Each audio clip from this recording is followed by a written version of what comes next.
और यहाँ बीजेपी की हुकूमत बनी। हालिया दिनों आपकी पार्टी की तरफ से कुछ लीडरान के खिलाफ शोकाज नोटिस जारी किया, उन लीडरान को क्या मैसेज देना चाहते हैं, क्या वजह है, उन्होंने क्या गुनाह किए थे? चलिए, बात यह है कि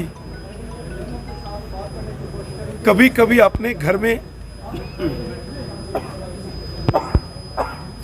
कोई थोड़ा नरमी गर्मी कभी हो जाती। नरमी गर्मी हुई थी, वो अब नरमी हुई तो गर्मी हो गई, गर्मी हुई तो नरमी हो गई, सब ठीक है, सब ठीक है, सब चंगा। Thank you, thank you. आओ जी राजा, अभी कहाँ चल रहा है हमको? मकबूल शेरवानी साहब। हमारा मुल्क एक जमहूरी मुल्क है और जमहूरियत को मजबूत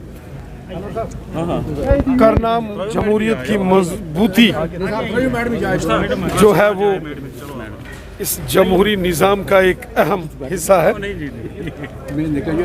और हम सब जानते हैं, जब यहाँ पंचायतों के इलेक्शंस हुए, जब यहाँ शहरी इलेक्शंस हुए, उसके बाद यहाँ बीडीसी और डीडीसीज के इलेक्शन हुए, पहली मर्तबा ज़िला काउंसिल्स बनी, पहली बार पंचायतों को पावर्स दी गई, 40,000 से ऊपर जीते हुए सरपंचीज, पंचीज और जो शहरी म्युनिसिपल कॉरपोरेशन, म्युनिसिपल काउंसिल और म्युनिसिपल कमेटियों को हकूक़ मोदी हुकूमत ने दिए।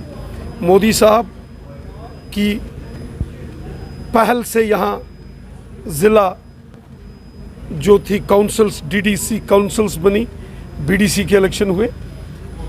इलेक्शन जमहूरी निज़ाम का एक बड़ा अहम हिस्सा है। चूँकि पीछे डिलिमिटेशन और बाकी सारे मामला थे, और उसके बाद हम उम्मीद करते हैं इलेक्शन कमीशन फैसला लेगा और यकीनन शहरी इलेक्शन भी होंगे, पंचायत के भी होंगे, डीडीसी भी होंगे, बीडीसी भी होंगे और यहाँ असेंबली इलेक्शंस भी होंगे और पार्लियामेंट के भी होंगे।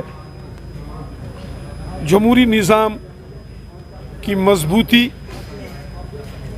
बहुत ज़रूरी है और हम उसके पक्षधर हैं। हमने हमेशा, हमारी हुकूमत ने जमहूरी निज़ाम को, डेमोक्रेटिक इंस्टीट्यूशंस को मजबूत किया है। कभी कभी कुछ सिक्योरिटी रिलेटेड इश्यूज होते हैं, सिक्योरिटी एजेंसीज और सिक्योरिटी के जो मामला देखने वाले सीनियर ऑफिशियल्स होते हैं, वो हालात के मद्देनज़र कुछ कभी अपनी इनपुट्स देते हैं। मुझे यकीन है इलेक्शन कमीशन जम्मू कश्मीर में इलेक्शंस को लेकर यकीनन कोई फैसला ज़रूर लेगा। मुल्क भर में तमाम तर सियासी जमातें बीजेपी के मुखालिफ हो गई है और बीजेपी के खिलाफ जो है अब एक एजिटेशन चल गई है। जम्मू कश्मीर में बीजेपी को आज के दौर में आप कहाँ देखते हैं? देखिए, ये वो सियासी लीडर हैं जो आजमाए हुए सियासी खिलाड़ी। अपोजिशन के जितने भी लीडर हैं, चाहे मुल्क भर में इकट्ठे हो रहे हैं, जो पहले यूपीए अलायंस था, अब उसका नाम इन्होंने चेंज करके इंडिया अलायंस किया है, लेकिन है ये वही हैं यूपीए अलायंस वालों ने जो जब हुकूमत में आए तो दो दो हाथों से इन्होंने गरीबों को, ज़ईफ़ों को लूटा, मुल्क को लूटा। इन लोगों ने जब ये मुल्क के अंदर हुकूमत में आए, और बिलखुसूसन कांग्रेस पार्टी ने, ये आजमाए हुए खिलाड़ी हैं और मुल्क की आवाम इनको जानती है। ये जब पावर में आते हैं, हुकूमत में आते हैं, इनका एक ही काम रहा है लूट खसूट करना, और कांग्रेस पार्टी तो लूट खसूट में बड़ी माहिर जमात है।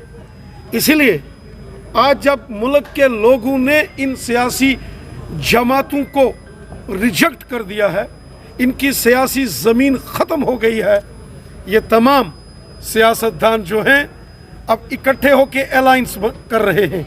ये अलायंस और कुछ नहीं, ये इनको डर है कि इनकी ज़मानतें ज़ब्त होंगी।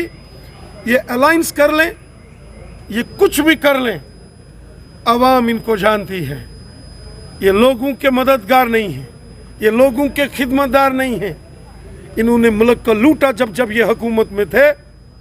इनके काले कारनामे सारी दुनिया और पूरे हिंदुस्तान के लोग जानते हैं।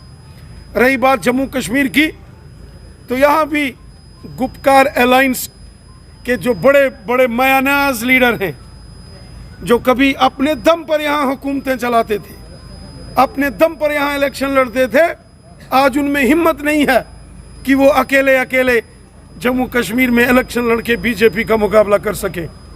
इसलिए जो जम्मू कश्मीर में कल तक वो सियासतदान जो एक दूसरे की शक्ल नहीं देखते थे, एक दूसरे जमातों के लीडरों के साथ दुआ सलाम नहीं करते थे, आज गले मिल रहे हैं। क्यों? कि इनकी डेवलपमेंट के काम किए हैं। पूरे मुल्क के अंदर जो ज़बरदस्त तरक्की हुई है, और जम्मू कश्मीर के अंदर देखें आप, express highways, highway, ring roads, गांव-गांव में सड़कें, बिजली, पानी, मेडिकल कॉलेज, यहाँ आपके हंदवाड़ा में, अनंतनाग में, अवंतीपुरा में एम्स, और जिस तरीके की डेवलपमेंट यहाँ हुई है, ये भारतीय जनता पार्टी की देन है। और सबसे बड़ी देन है जो वादिये कश्मीर के अंदर अमन व अमान आया है, खुशहाली आई है, प्यार मोहब्बत इज़्ज़त के साथ लोग आज अपनी ज़िंदगी गुजर बसर कर रहे हैं। सब इज़्ज़त के साथ अपना काम कर रहे हैं, खुशहाली है। कहीं भी बम, बंदूक, पिस्तौल, गोलियों का शोर नहीं सुनाई दे रहा, कहीं भी हड़तालों का शोर नहीं सुनाई दे रहा। सब खुशहाली से जी रहे हैं। 2 करोड़ से ऊपर अभी तक इन 10 महीनों में टूरिस्ट कश्मीर आया है। G20 का समिट यहाँ हुआ है। पूरा कश्मीर खुशहाल है, कश्मीर का बच्चा बच्चा खुश है, वो चाहे गरीब है, अमीर है, गांव का है, शहर का है। और ये सब खुशहाली ये प्राइम मिनिस्टर मोदी साहब की देन है। इसलिए जब यहाँ इलेक्शंस होंगे तो मुझे यकीन है यहाँ की आवाम दिल खोलकर भारतीय जनता पार्टी बीजेपी को सपोर्ट करेगी, अमन को वोट देगी, खुशहाली को वोट देगी, और यहाँ की जनता डेवलपमेंट को वोट देगी, और जम्मू कश्मीर की जनता बीजेपी को वोट देगी, और यहाँ बीजेपी की हुकूमत बनेगी। हालिया दिनों आपकी पार्टी की तरफ से कुछ लीडरान के खिलाफ शोकाज नोटिस जारी किया, उन लीडरान को क्या मैसेज देना चाहते हैं? क्या वजह है, उन्होंने क्या गुनाह किए थे? चलिए, बात यह है कि कभी कभी अपने घर में कोई थोड़ा नरमी गर्मी कभी हो जाती। नरमी गर्मी हुई थी, वो अब नरमी हुई तो गर्मी हो गई, गर्मी हुई तो नरमी हो गई। सब ठीक है, सब ठीक है, सब चंगा। Thank you, thank you. आओ जी राजा, अभी कहाँ चल रहा है हमको? मकबूल शेरवानी साहब।